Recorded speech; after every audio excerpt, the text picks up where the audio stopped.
Hello everyone, welcome to my channel. So आज हम पढ़ेंगे transport across the cell membrane. Transport across the cell membrane का means क्या होता है कि ये जैसे सेल है उसके अंदर जो भी मटेरियल एंटर हो रहा है वो ट्रांसपोर्ट के थ्रू हो रहा है, मेम्ब्रेन के थ्रू हो रहा है, इसलिए हम इसको बोलते हैं transport across the cell membrane.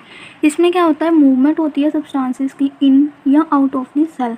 ये हमारा सेल है, इसके अंदर या इसके बाहर जो भी सब्सटेंस की मूवमेंट होएगी उसको हम बोलते हैं transport across the cell membrane. ठीक है। देन सेल मेम्ब्रेन के ट्रांसपोर्ट में 2 टाइप्स होते हैं, एक पैसिव होता है और सेकंड एक्टिव होता है।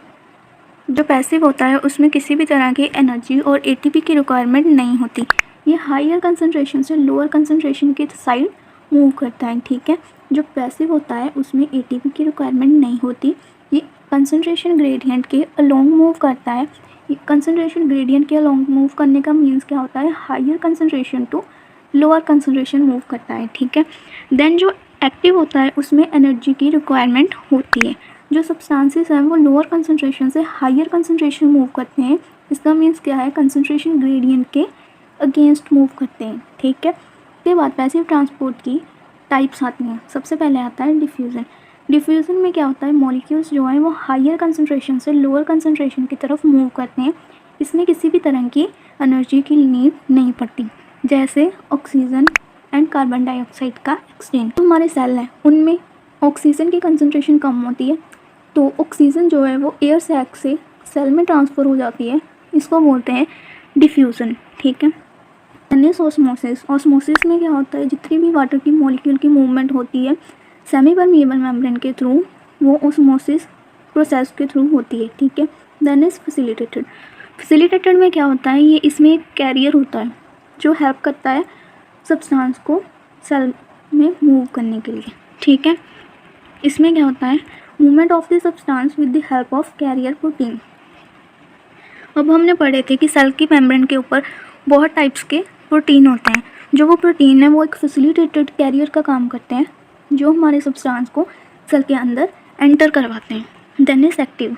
एक्टिव ट्रांसपोर्ट में हमने पढ़ा कि एनर्जी की रिक्वायरमेंट होती है, सब्सटेंस लोअर से हायर कंसनट्रेशन मूव करता है, इसलिए हमें एटीपी की ज़रूरत पड़ती है।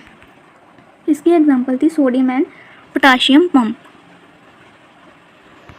अब आती है types of the active transport. इसमें प्राइमरी ट्रांसपोर्ट होता है, सेकेंडरी ट्रांसपोर्ट होता है। जो प्राइमरी ट्रांसपोर्ट होता है उसमें डायरेक्टली एटीपी जो है यूज़ होती है मूवमेंट करने के लिए सब्सटेंसेस की। ठीक है। जैसे ये सोडियम है, ये 3 सोडियम सेल के बाहर जा रहे हैं और 2 पोटाशियम सेल के अंदर आ रहे हैं, इसको बोलते हैं सोडियम एंड पोटाशियम पंप। इसमें प्राइमरी एक्टिव ट्रांसपोर्ट यूज़ होता है।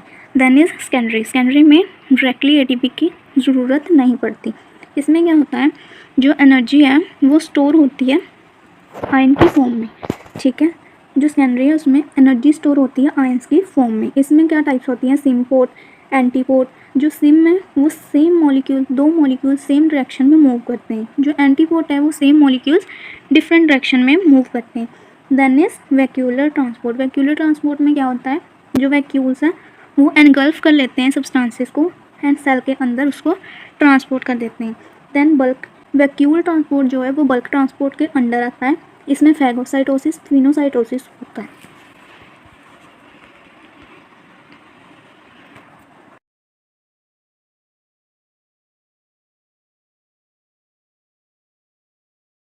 सो ये थे हमारे transport across the cell membrane. Thank you.